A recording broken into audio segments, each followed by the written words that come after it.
하나님께서는 자기 백성들을 살리시기 위해 끊임없이 말씀을 그들에게 보내셨습니다. 그래서 시편 말씀에 보면 이런 말씀이 있죠. 여호와께서 위경에서 우리를 건지시되, 엄청난 극심한 고통에서 우리를 건지시되 말씀을 보내어 우리를 건지셨다, 그렇게 말씀합니다. 하나님께서는 그 패역한 백성들에게 듣든지 안 듣든지 그들에게 선지자를 계속해서 보내서 돌아오라, 돌아오라, 돌아오라, 돌아오라, 그렇게 말씀하셨습니다. 그래서 오늘 12선지자를 우리 현창학 교수님의 키워드로 살펴보는 12선지자의 내용을 참고로 한번 살펴보겠습니다. 이런 표를 보시면 현재 우리 구약에 있는 12선지자 순서는 이게 연대기적이라고 해도 그렇게 불편하지 않습니다. 그러나 그 연대기가 정확하지 않은 요엘이나 혹은 하박국 같은 선지자는 연대기가 명확하게 성경에서 규명되어 있지는 않습니다. 그러나 성경을 보면 포로 시기 이전의 선지자들과 포로 시대 이후의 선지자들로 나눌 수 있고, 또 포로 시대 이전에는 주님 오시기 전 8세기, 또 주님 오시기 전 7세기, 주님 오시기 전 5, 6세기로 이렇게 나누어서 선지자들이 활동을 했습니다.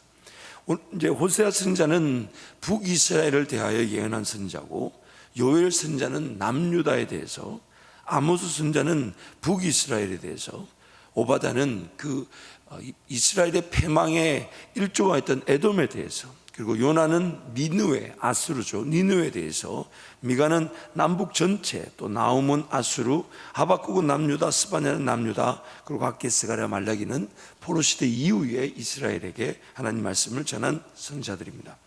그리고 이제 이 현창학 교수님은 각 권별로 각 한 단어씩 그 키워드로 각 권별을 이렇게 설명하셨는데, 호세아는 먼저 지식, 여호와를 아는 지식이 없기 때문에 그들이 망했다. 내 백성이 지식을 버렸으므로.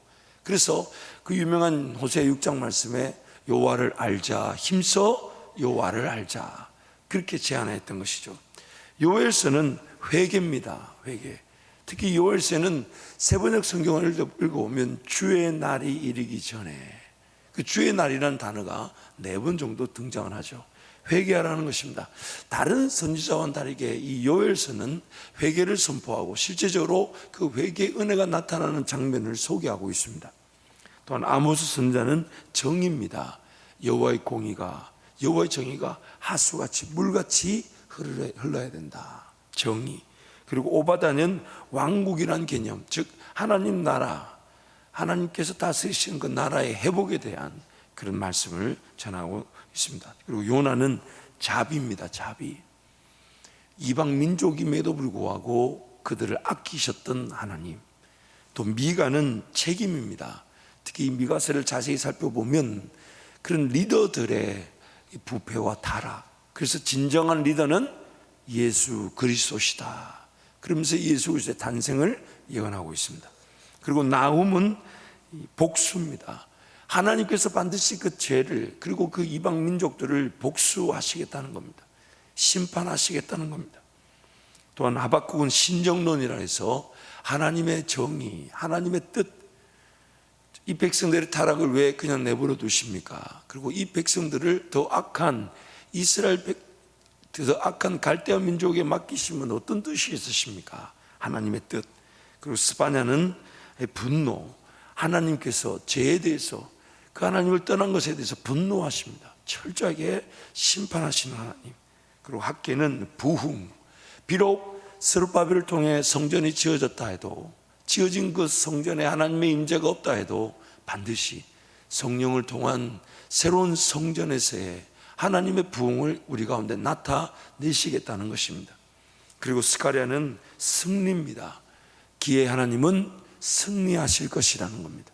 그 스가랴에서 보면 그 재림의 사건도 예언되어져 있습니다. 그리고 말라기는 그 하나님의 그 부흥과 승리가 우리 가운데 임할 것이니까 인내하라는 것입니다. 그래서 한 선지자를 보낼 것이다. 예수 그리스도 전에 한 선지자를 보낼 것이다. 그러면서 그 인내를 우리에게 당부하고 있습니다. 그래서 각 선지서의 주제들을, 각 성경에 있는 핵심 성경들을 한번 살펴보면서 주제들을 먼저 살펴보겠습니다. 먼저 우리 호세아는 지식이라 그랬죠. 그래서 호세아서 4장 6절 말씀 우리 함께 선포합니다. 내 백성이 지식이 없으므로 망하는도다. 내가 지식을 버렸으니 나도 너를 버려 내 제사장이 되지 못하게 할 것이요 내가 내 하나님의 율법을 잊었으니 나도 내 자녀들을 잊어버리리라. 지식이 없어 망한다. 이 관계를 쌓는다는 것은 결국 서로 알아가는 것입니다. 그리고 구약에서 그 안다라는 말은 단순히 어떤 지식적인 분만 얘기하는 것이 아니라 하나가 됨을 뜻합니다. 그래서 구약 성경에 안다라는 말은 야다라는 히브리어 단어를 썼는데 그 히브리어 야다라는 단어는 다른 부분에서는 동침하다, 관계를 맺다 그렇게 쓰여진 단어입니다. 그래서 하나님은 지금 자기 백성들과 함께 알아가기 원해서, 그래서 하나님은 알려주기를 원하십니다. 그래서 우리에게 오늘 계시의 말씀을 성경을 통해 드러내신 것입니다. 그리고 요엘서 말씀은 회개입니다. 회개. 2장 12절 13절 말씀 우리 함께 선포하겠습니다. 여호와의 말씀에 너희는 이제라도 금식하고 울며 애통하고 마음을 다하여 내게로 돌아오라 하셨나니 너희는 옷을 찢지 말고 마음을 찢고 너희 하나님 여호와께로 돌아올지어다. 그는 은혜로우시며 자비로우시며 노하기를 더디하시며 이내가 그 시사 뜻을 돌이켜 재앙을 내리지 아니하시나니. 인생의 어느 시절이든 간에 하나님 은혜를 베풀어 주십니다. 근데 그 은혜가 하나님의 하나님 되심을 인정하며 또한 언제든지 죄를 피할 수 없는 나의 죄인됨을 회개하는 데서부터 하나님은 시작되게 하시는 것이죠.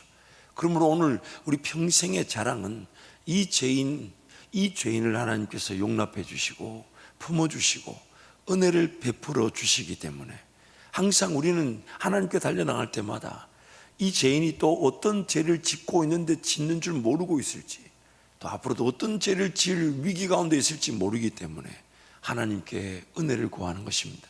하나님 용서하여 주옵소서. 용서하여 주십시오. 아모스의 키워드는 정의입니다. 정의. 그래서 5장 24절 말씀 우리 함께 선포하겠습니다. 오직 정의를 물같이 공의를 마르지 않는 강같이 흐르게 할지어다. 그래서 하나님 에스겔을 통해 환상의 성전을 보여주셨을 때에 그 성전, 즉 하나님과 우리와의 관계가 회복되는 것은 결국 그 성전에서부터 생수의 강이 흘러넘쳐서 강이 닿는 모든 곳들마다 하나님의 나라로 회복되어지고 죽었던 것이 살아나는 그 꿈을 우리를 통해 꾸고 계신 겁니다.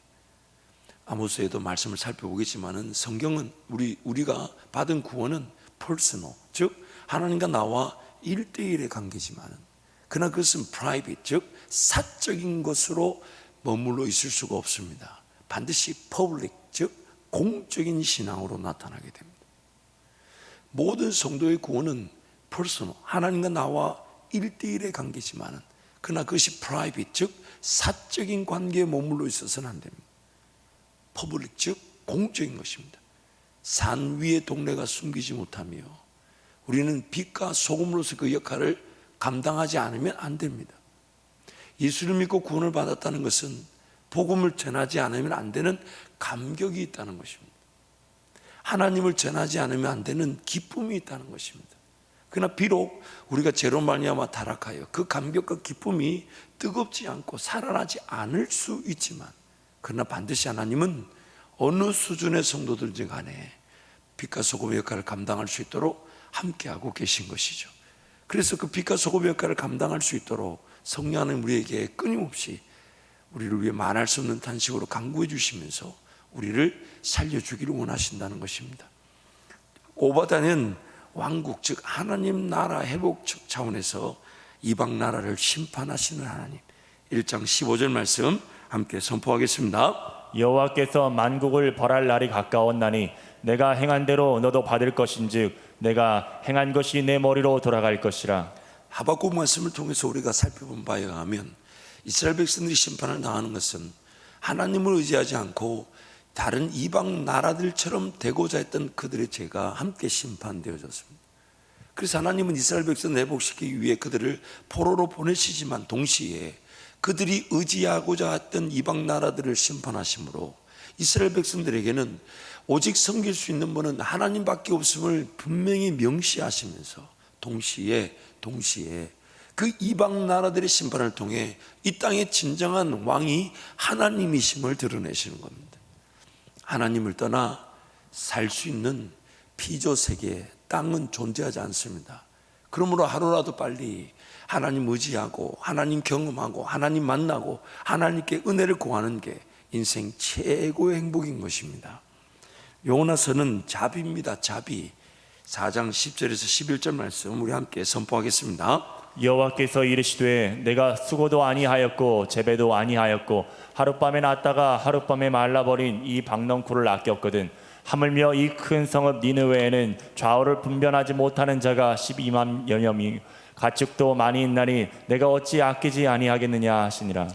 요나가 참 선지자임에도 불구하고 하나님의 뜻을 전하지 않으려 했다는 것은 참 굉장히 우리의 영적 상태를 대변해 주는 것 같습니다.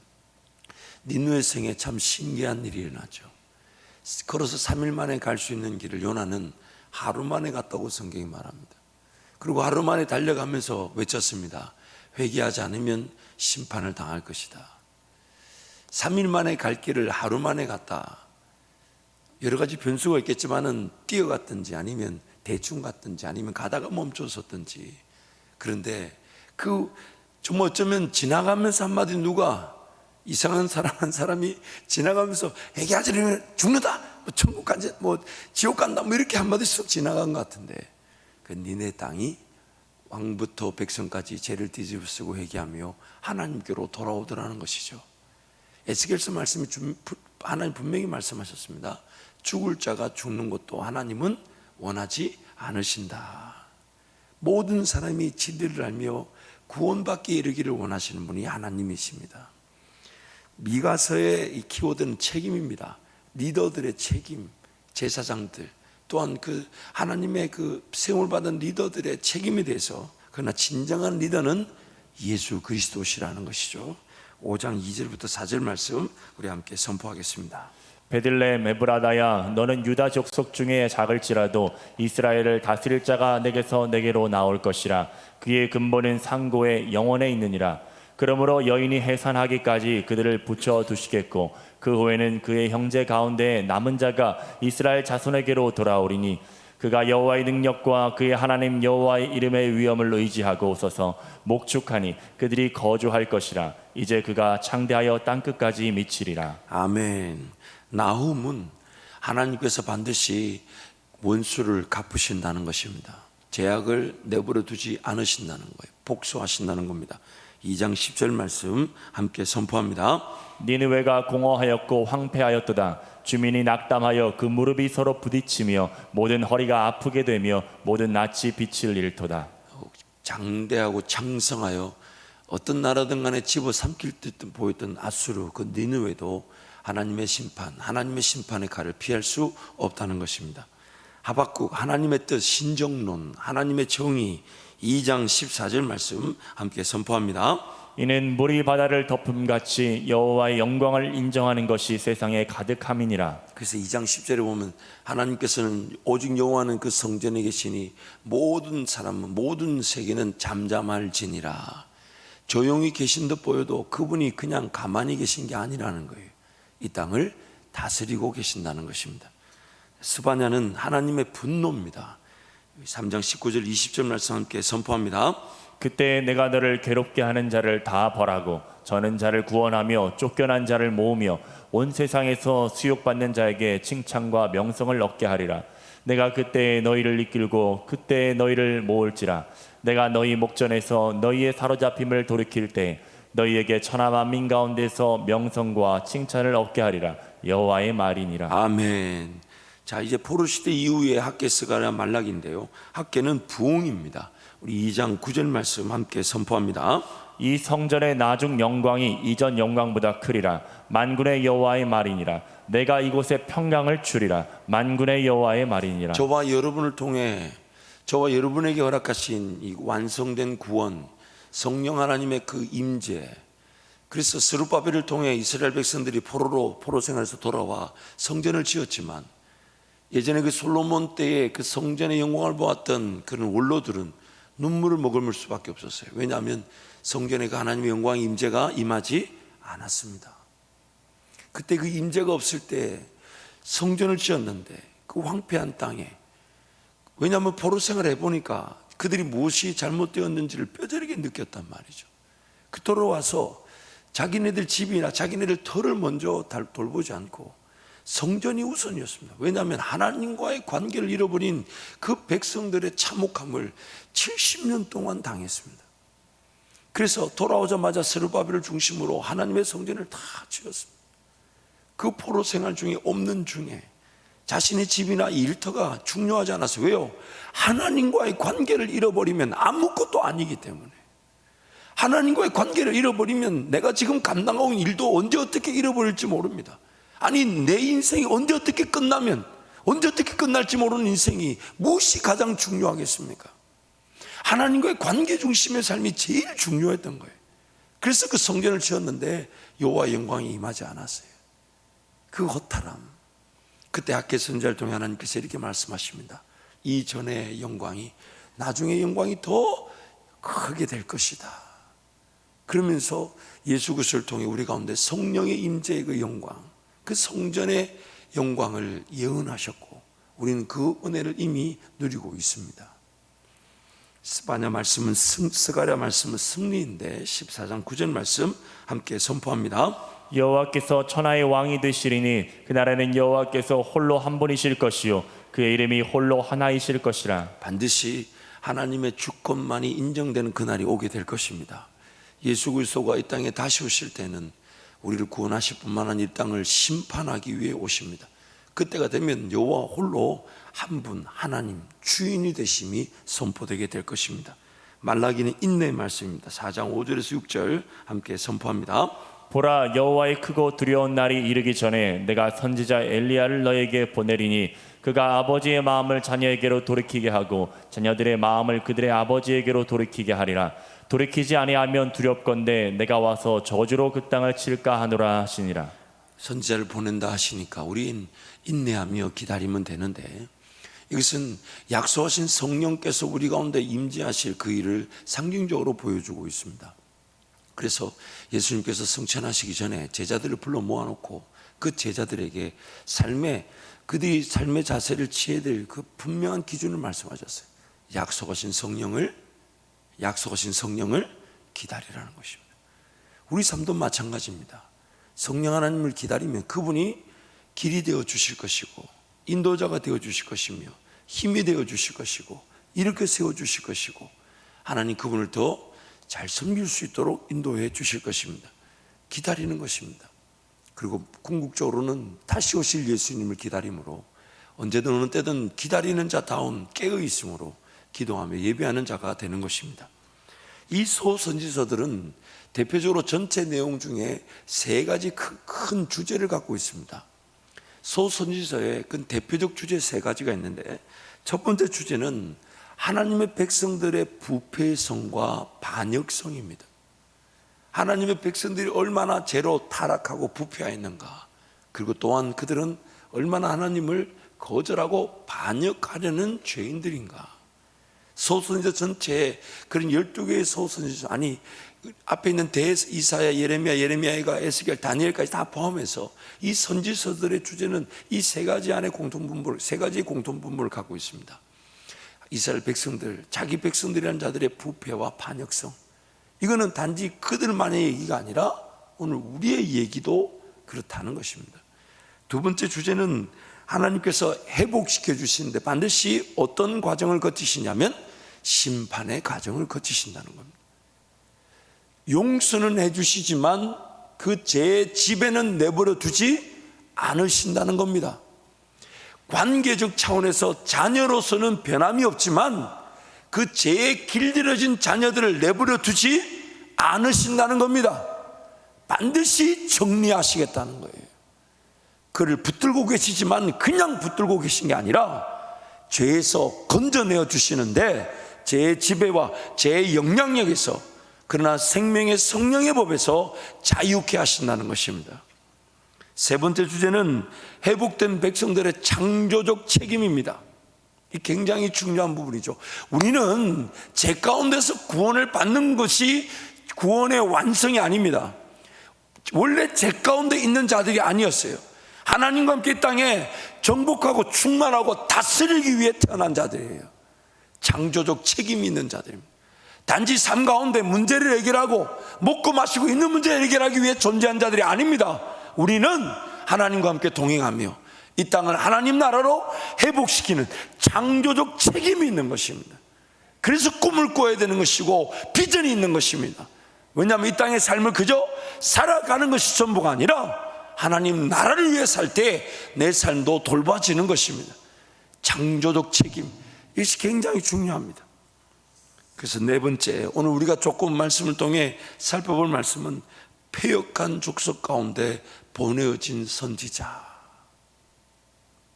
오늘 저와 여러분에게 하나님께서 말씀을 보내주신 이유가 이스라엘 백성들의 이 안타까운 상황을 이미 우리에게 경고하시는 겁니다.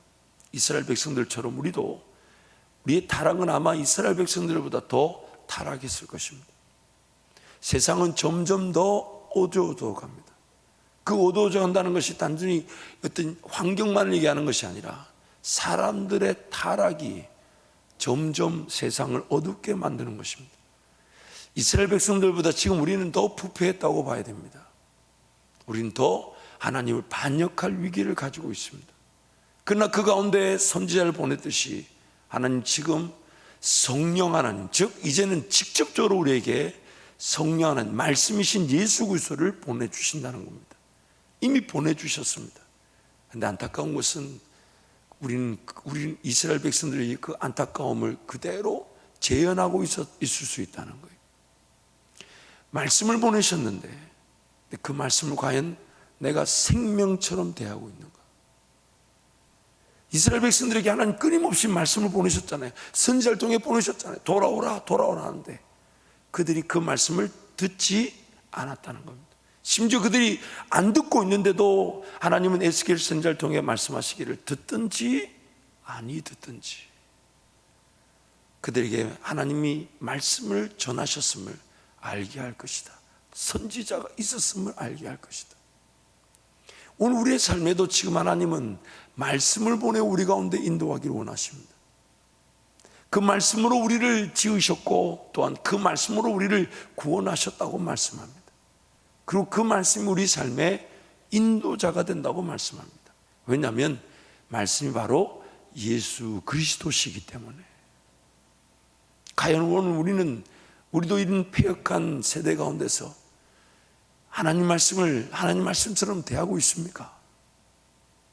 여러분, 이스라엘 백성들처럼 그렇게 돌아오라는 그 경고의 말씀을 우리는 듣고 있으면서 과연 하나님께로 돌아가고 있습니까?